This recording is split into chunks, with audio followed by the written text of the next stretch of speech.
ముందు చిన్న వాగ్దానాన్ని జ్ఞాపకం చేసుకుందాం. చూడండి, హగ్గయ పుస్తకం 2వ అధ్యాయం 5వ వచనం. హగ్గయ పుస్తకం 2వ అధ్యాయం 5వ వచనం.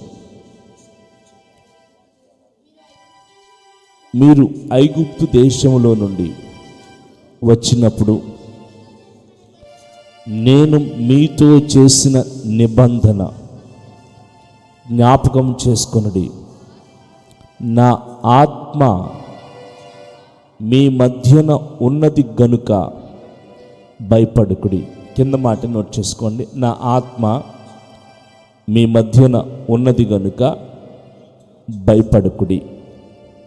ఇది నా ప్రియులారా, దీనికి అనుబంధంగా మరొక వాక్యాన్ని మనం చదువుకుందాం. యెషయా పుస్తకం 61వ అధ్యాయం. యెషయా పుస్తకం 61వ అధ్యాయం మొదటి నుంచి చదవండి. అది ప్రభువగు యెహోవా ఆత్మ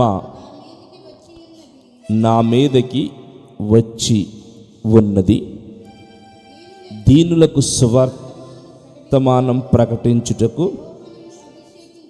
చాలండి, ఇంకా చదువుకుందాం, ఆగండి ప్రస్తుతం. ఆమేన్. చూడండి, నా ఆత్మ మీ మధ్యన ఉన్నది గనుక భయపడకండి అని దేవుడు ఇజ్రాయేలు ప్రజలతో వాగ్దానం చేస్తున్నారు. ప్రియులారా, నజరేయుడైన యేసుక్రీస్తు ఆయన శరీరధారిగా ఈ భూమి మీదకి ఒకరోజు రాబోతున్నారు. కన్య మరియ గర్భమున ఆయన ఉద్భవించబోతున్నారు అని తెలియపరచడానికి ప్రియులారా ముందుగానే ఎన్నో ప్రవచనాలు, వినండి, ఎన్నో ప్రవచనాలు బైబిల్లో వ్రాయబడి ఉన్నాయి. ఆ ప్రవచనంలో మరొక ప్రాముఖ్యమైన ప్రవచనం ఇది. ప్రభువు ఆత్మ నా మీద ఉన్నది అంటే యేసుక్రీస్తు ప్రభుల వారు దేవుని ఆత్మతో నింపబడిన వారై, అభిషేకించబడిన వారై ఈ భూమి మీదకి ప్రియులారా ఆయన వచ్చి అనేక మంది బంధింపబడిన వారిని, అనేక మంది రోగాలతో ఉన్నవారిని గ్రుడ్డి వారికి చూపునివ్వడానికి, నలిగిన వారికి నెమ్మదినివ్వటానికి, ఇక్కడ చదివితే చాలా బంధింపబడిన వారికి విముక్తిని ప్రకటించటానికి ఇలాగున దేవుడు నన్ను అభిషేకించారు అని అంటూ ఉన్నారు.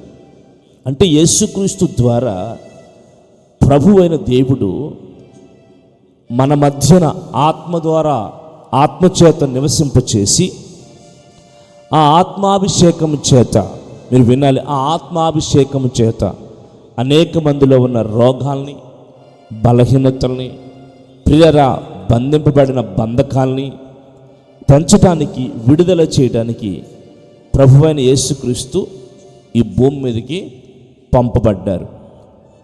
ప్రియరా ఆయన ఆత్మతో నింపబడి, మీరు వినండి, ఆత్మతో అభిషేకించబడి పంపబడ్డారని మనం లేఖనాలను చూస్తున్నాం. లూకా సువార్తలో 4వ అధ్యాయంలో 18వ వచనంలో, లూకా సువార్త 4వ అధ్యాయం 18వ వచనంలో మీరు వినండి, ప్రభు ఆత్మ నా మీద ఉన్నది, బీదలకు సువార్త. చూడండి, మనం యెషయా గ్రంథం 61వ అధ్యాయంలో ఏదైతే చదువుకున్నామో అదే వాక్యపు నెరవేర్పు లూకా సువార్త 4వ అధ్యాయం ప్రియులారా ఈ 18వ వచనంలోంచి మనం చూడగలుగుతున్నాం. ఈ 4:1 వచనంలో కూడా ప్రియులారా యేసు ప్రభు ఆత్మతో నింపబడి యోర్దాను నుండి తిరిగి వచ్చారు. ఇక చూడండి, చాలు, యేసు ప్రభు ఆత్మతో నింపబడి తిరిగి వచ్చి దేవాలయంలోనికి వెళ్ళి ధర్మశాస్త్ర గ్రంథాన్ని చదవడానికి విప్పినప్పుడు ప్రియులారా ఈ వచనం నెరవేర్పు, ప్రభు ఆత్మ నా మీద ఉన్నది, పేదలకు సువార్త ప్రకటించడానికి ఆయన నన్ను పంపారు అనే మాట, అంటే విడిపించారు, నన్ను అభిషేకించారు అనే మాటని నెరవేర్పులో చూస్తూ ఉన్నాం.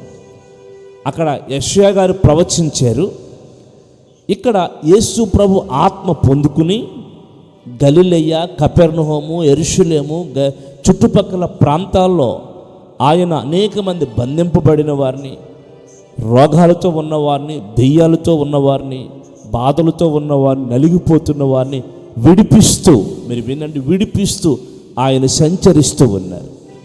ఎందుకంటే ప్రవచనం యేసు ప్రభు ఆత్మచేత నింపబడతారు, ఆత్మతో ఆయన భూమి మీదకి వస్తారు అనే మాటని నెరవేర్పుని యెషయా గారు ప్రవచనాన్ని ఎప్పుడో ప్రవచించారు. ఆ ప్రవచనం నెరవేర్పే యేసుక్రీస్తు భూమి మీదకి వచ్చి ఆయన చేస్తున్న స్వస్థతలైన, విడుదలలైన, విముక్తులైన, బంధకాలు తెంచటమైనా, ప్రియులారా, ఆయన చేస్తున్న కార్యాలు ఇవన్నీ కూడా అంటే ఆయన ఆత్మ, యేసు ప్రభు ద్వారా దేవుని ఆత్మ మన మధ్యకు దిగి వచ్చింది. ఆమేన్.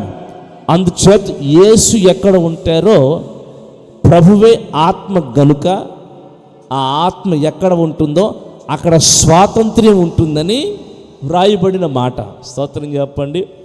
ప్రభువే ఆత్మ, ఆ ఆత్మ ఎక్కడ ఉంటుందో అక్కడ స్వాతంత్ర్యం అంటే విడుదల, బంధకాల నుంచి విముక్తి అని రాయబడి ఉంటుంది.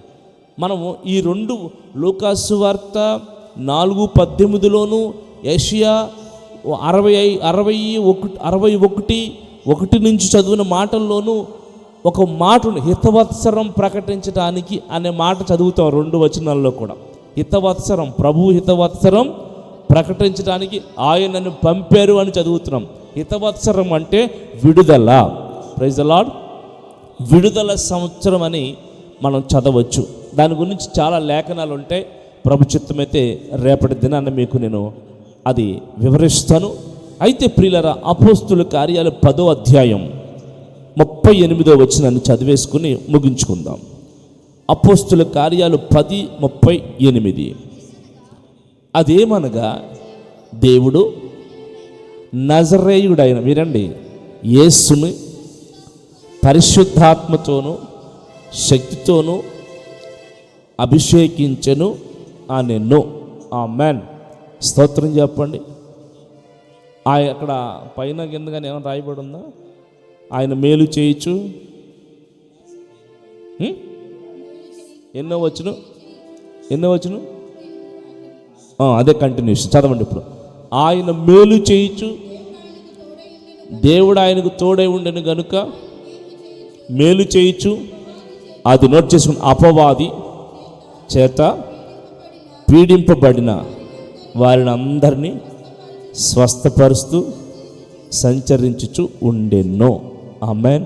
యేసుక్రీస్తు ప్రభుల వారిని ఆత్మతో అభిషేకించిన దేవుడు మనందరినీ రోగాల నుండి, బంధకాల నుండి, అపవాది చేత పీడించబడుతున్న అనుభవాల నుంచి, మేలు లేని అనుభవాల నుంచి, దుఃఖం నుంచి, వేదన నుంచి మనల్ని విడిపించడానికి ఆయన దేవుడు ఆత్మతో నింపి ఉన్నారు.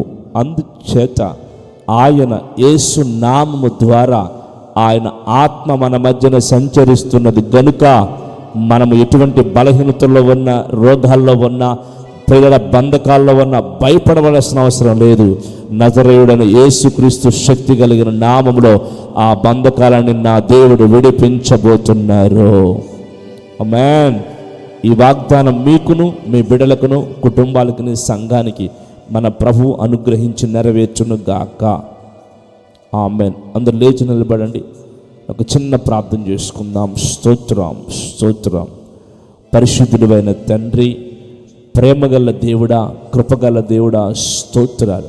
కరుణా సంపన్నుడవు నాయన, కృపామయుడవు తండ్రి, దయగల దేవుడవు. మీ ఆత్మచేత మాలో ఉన్న బంధకాలన్నీ విడిపిస్తానని తండ్రి, విముక్తిని చేస్తానని అయ్యా మీరు మాట్లాడుతూ వచ్చిన దేవుడవు తండ్రి, స్తోత్రాలు. నీ ఆత్మ మా మధ్యన ఉన్నది గనుక మాలో ఉన్న ప్రతి భయాన్ని తొలగించి మీ శక్తి చేత, మీ బలము చేత మమ్మల్ని అభిషేకించి మమ్మల్ని స్వస్థపరచండి. ఈ దినమంతా నీ కృపతో మీ ఆత్మతో నడిపించబడే భాగ్యం దయచేయండి. యేసయ్య నామములో అడిగి ప్రార్థిస్తున్నాం తండ్రి, ఆమేన్. మన ప్రభువైన యేసుక్రీస్తు కృప, తండ్రి అయిన దేవుని ప్రేమ, పరిశుద్ధాత్మ సన్నిధి సహవాసం మనందరికీ తోడై ఉండి నడిపించును గాక. ఆమేన్, ఆమేన్. మీ అందరికి వందనాలు. ఈ రాత్రి పరిశుద్ధాత్మ కూడికుంది. అందరూ గమనించి 7 గంటలకు మందిరంలో చేరాలని మనం చేస్తూ ఉన్నాం.